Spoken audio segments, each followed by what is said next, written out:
I mean, the sheer number of hoaxes that the Democratic Party is pushing over and over again. And it's like, look, I understand like politicians are gonna, exaggerate. They're gonna misspeak, and they'll tell occasional, untruths, whatever. That's how it is in politics.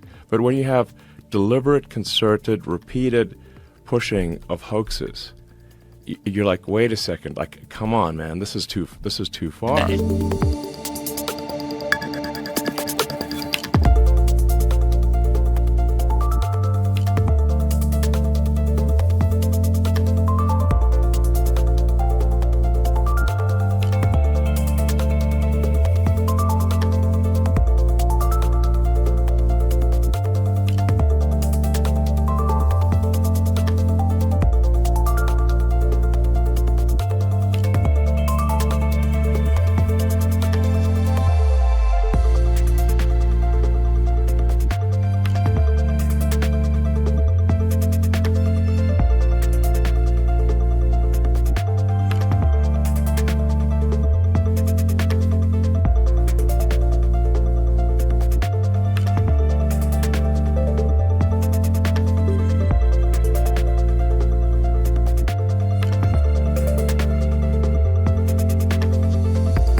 Why would you place your faith in somebody who instituted a so-called Muslim ban?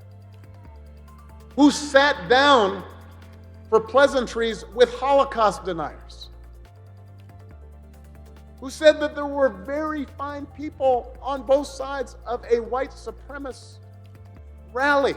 Obama just said that on stage. Obama just said that. I was like, what the flying? He doesn't give a He doesn't give a They're just That's a flat going out for goddamn it. lie. Flat out lie. Flat out fucking How lie. about the other one where Kamala's campaign used what Trump was saying about protecting women and from illegal immigrants? Thank you. You remember that? What he was saying is, if the women like it or not, I'm going to do it. Yeah. When he was saying that, they were trying to say that he was taking away women's right to choose, whether women like it or not. Like, that's not what he was saying. Absolutely. He was literally talking about protecting them from dangerous people that are sneaking in through the border.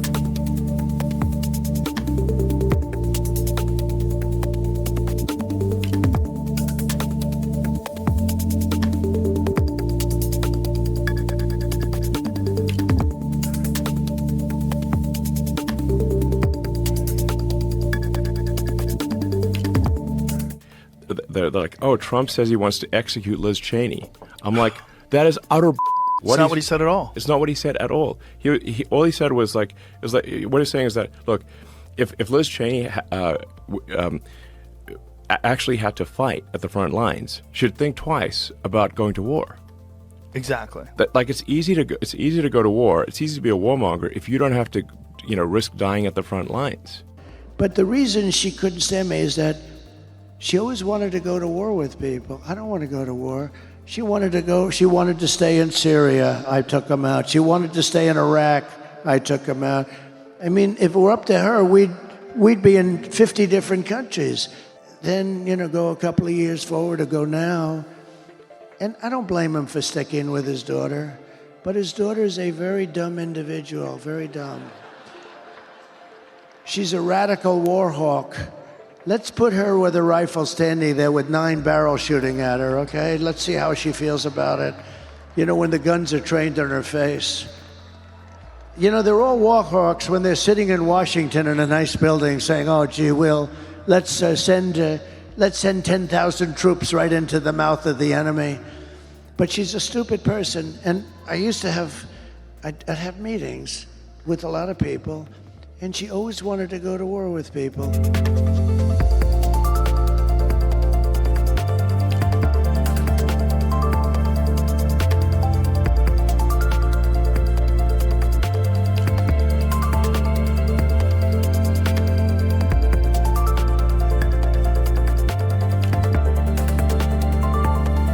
But speaking of people voting, when you get close to the ballot, you're supposed to be the underdog, aren't you? Because in America, it's not compulsory to vote. So you really need to mobilize people to get out there. So the last thing you want is for people to think you're a shoo-in, because then, well, why would I bother going out into the out and voting if you're going to already win. But Donald Trump does nothing according to orthodoxy, and he's boasting that he's pretty much got this thing in the bag. Have a listen. I'm not supposed to say this. I'm going to be like the fake news. They're saying it's very close. It's really not very close. Based on what's been happening, it's not so close. We're leading in all 7 swing states, as you probably know.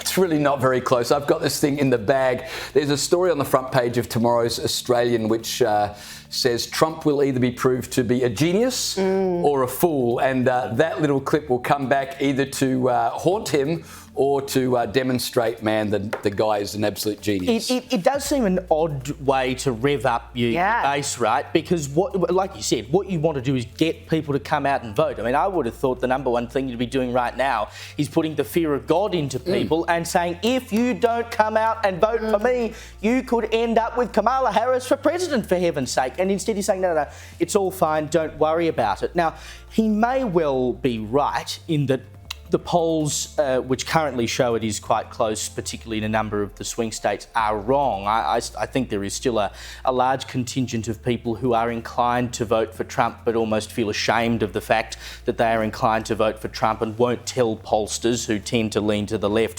what they actually want to do. But I don't understand why you would use that as your tactic, because the media's going to report that it's close anyway. So what does it help you to go out and say, oh, well, I've got this one in the bag?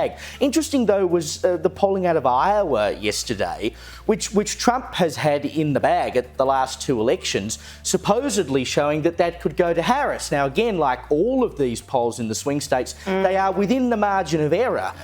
So we don't know. I mean, they could all go to Harris, or they could all go to Trump, or it could be a split down the middle, who knows.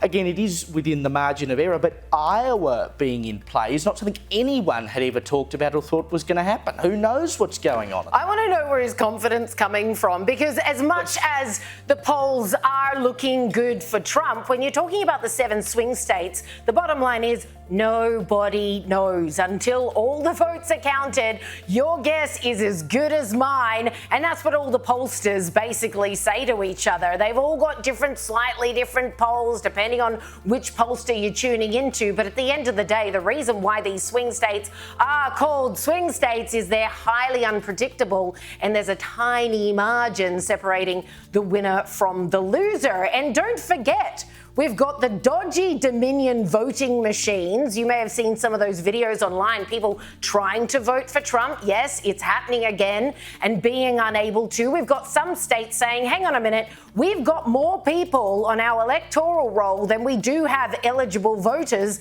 in our state. That's a big problem. We've got the DOJ suing several states now who tried to clean up their electoral rolls to get illegals off or people who weren't eligible to vote. So that's going marvelously. I mean, the list of ways in which you're seeing tiny cheats, as well as them not allowing the Republican supervisors to be at polling booths, that was a whole nother schmozzle.